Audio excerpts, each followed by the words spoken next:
5 seconds to go.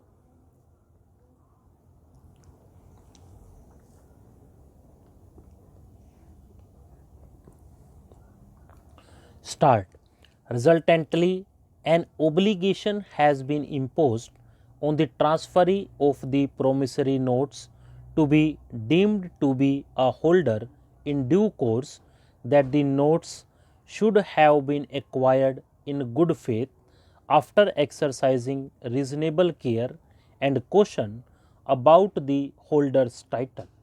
In the present case, while the Shankar Lal Saraf's holder title over the bond's promissory notes is not in dispute, but as discussed earlier, Shankar Lal Saraf's holding stood cleared by the company court only on 17 December 2004, but before the said judgment, there was a cloud over his title.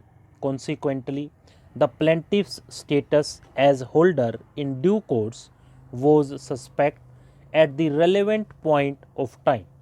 The defendant bank was therefore justified in withholding payment till conclusion of dispute in company court, even though the relief claimed was in respect of an unconditional undertaking, as there were reasonable legal concerns for the transaction during the suspect spell for making such payments. It flows from the above discussion that the defendant was justified in withholding the accrued dues. The actions of SIDBI were bona fides in furtherance of RBI directives which were issued in public interest. In the case of Clariant International Limited versus SEBI, this court, speaking through Justice S.B. Sinha, held that two conditions need to be satisfied before awarding interest. First, that money should be wrongfully withheld from the rightful owners. Second, that there should be equitable considerations for awarding said interest. In the case at hand, neither of these conditions are found to be satisfied. As per section 34 of the Code of Civil Procedure, award of interest is a discretionary exercise steeped in equitable considerations. Interest is payable for different purposes such as compensatory, penal, etc., but these are not the situations in the case before us. Here, firstly, the defendant was justified in withholding payment as they were under RBI's direction to do so. Secondly, the defendant has not derived any undue benefit by their act. And thirdly, due payment was promptly made to the plaintiffs upon settlement of rights by the court. Moreover, the concerned transactions were during the suspect spell.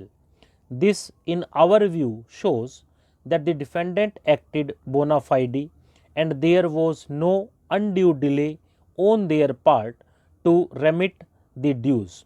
The plaintiff did pray for pendent light interest in the trial court, but neither did the trial court frame any issue in this regard, nor were any arguments recorded.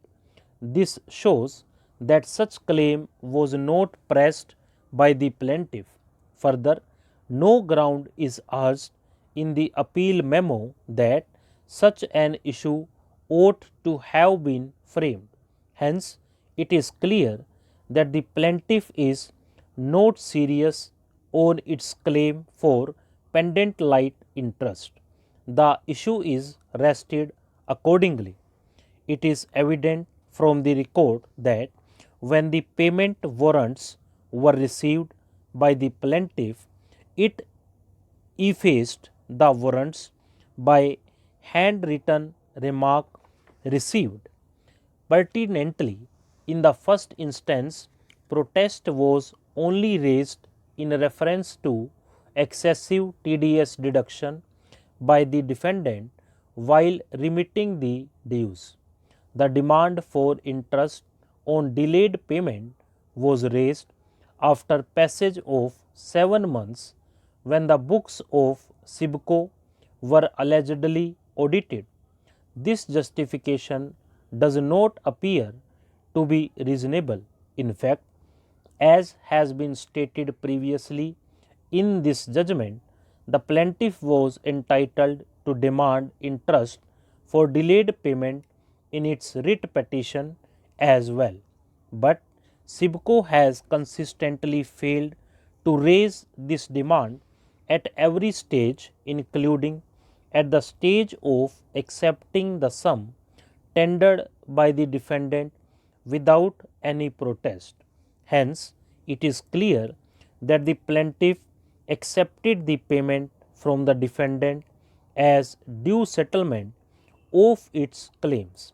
SIBCO's failure to raise protest and demand for interest at the earliest possible stage amounted to sub silentio acceptance.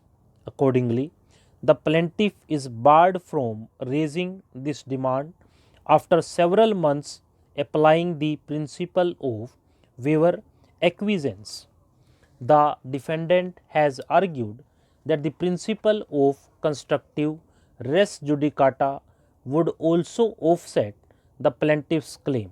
Pertinently, the previous bondholder Shankarlal Saraf could not possibly have claimed interest on delayed payment before the company court, for it lacked the jurisdiction to adjudicate claims unrelated to the liquidation proceedings against CRB Capital.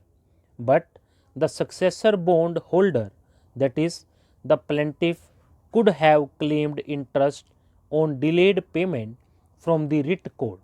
SIBCO's submission is not acceptable that the cause of action arose only on 23rd November 2005 when the defendant refused to heed to the demand of interest on delayed payment.